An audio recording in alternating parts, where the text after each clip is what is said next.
E aí, tudo certo? Sabe aquele assunto em inglês que sempre dá um nó na cabeça de muita gente? Pois é, hoje a gente vai descomplicar um deles, os quantificadores. Many, much, few, parece um bicho de 7 cabeças, né? Mas olha, pode relaxar. Ao final da nossa conversa, prometo que tudo vai fazer muito mais sentido. Para começar, já vou jogar uma pergunta na roda, uma daquelas bem clássicas. O certo é I have many time ou I have much time? Se bateu aquela dúvida, tá tudo bem. Isso é super comum. E é exatamente para resolver esse tipo de confusão que a gente está aqui hoje. E o melhor de tudo, a resposta é bem mais simples do que parece. Sério, mesmo. Tem uma ideia-chave, sabe? Uma pecinha do quebra-cabeça que, quando a gente entende, pronto, todo o resto se encaixa. Bateu a curiosidade para saber qual é? Então vamos lá. Ok, vamos então para a base de tudo. Substantivos contáveis versus incontáveis.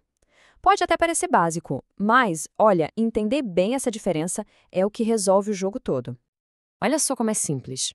De um lado, os contáveis. O nome já diz tudo, né?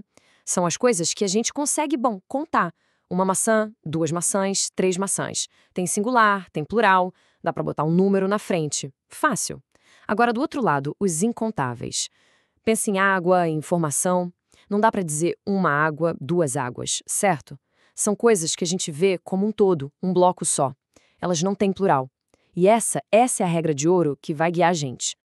Beleza, com essa base de contável e incontável bem firme na cabeça, vamos para o próximo passo. A gente vai dividir os quantificadores em 3 grandes grupos. Organizando assim, fica muito, mas muito mais fácil de saber qual palavra usar na hora certa. Primeiro grupo, o time dos contáveis. O capitão desse time é o many. Many serve para quando a gente tem uma quantidade grande de coisas que dá para contar. Como no exemplo aí, there are many students in the class. Estudantes, dá para contar um por um, então many, simples assim. E agora, a resposta daquela pergunta do comecinho. Lembra? O segundo grupo é só para os incontáveis. E é aqui que mora o much. A gente usa much para falar de uma grande quantidade de algo que não dá para contar. Como tempo. Tempo é um conceito, não dá para a gente fatiar e contar. Por isso que o certo é I don't have much time. Mistério resolvido. Agora, se liga nessa dica que é uma verdadeira carta na manga. A lot of, ou a versão mais informal, lots of. Pensa nele como o grande coringa do baralho. Por quê? Porque ele funciona para tudo. Tanto para contáveis, como em a lot of friends, quanto para incontáveis, tipo a lot of money. Na dúvida, vai de a lot of, que não tem erro. Certo, já vimos como falar de grandes quantidades, mas e as pequenas? Vamos mergulhar agora nas nuances, em como falar de um pouco ou alguns, e ver que o tipo de frase também importa bastante.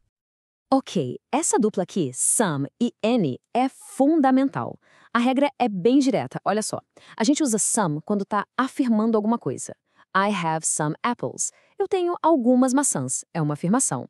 Agora, se a gente vai negar ou perguntar, aí entra em cena o any. I don't have any books. Ou na pergunta, do you have any sugar? Viu?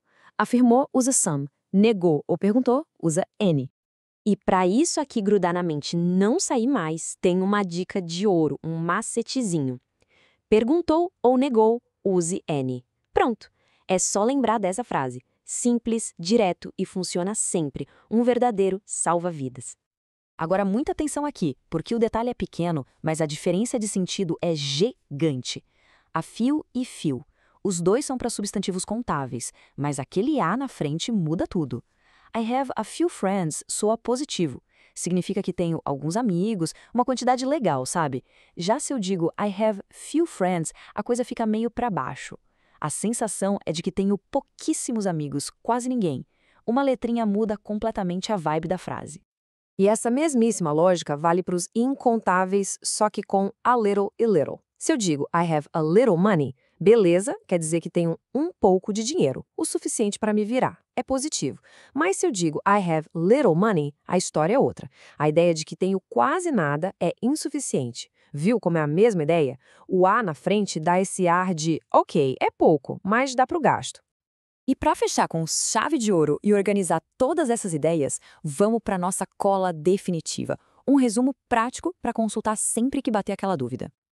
Olha aí que beleza, tá tudo aqui mastigadinho. Essa tabela é o mapa da mina. Ela mostra o quantificador, para qual tipo de substantivo ele serve, em que tipo de frase ele costuma aparecer e o que ele significa. Desde o some nas afirmativas, o any nas negativas e perguntas, até o nosso coringa, o a lot of. É para salvar e consultar sempre. Então é isso. No fundo, a gente vê que não é um bicho de 7 cabeças, né? É mais uma questão de entender a lógica. Contável ou incontável? Afirmativo ou negativo? Com essa estrutura em mente, a coisa flui. E fica a pergunta para reflexão. Agora que as regras estão mais claras, por onde seria melhor começar a praticar? Talvez focar primeiro no a lot of, que é mais seguro, ou já encarar de frente a diferença entre fio e a fio? O importante é dar o próximo passo.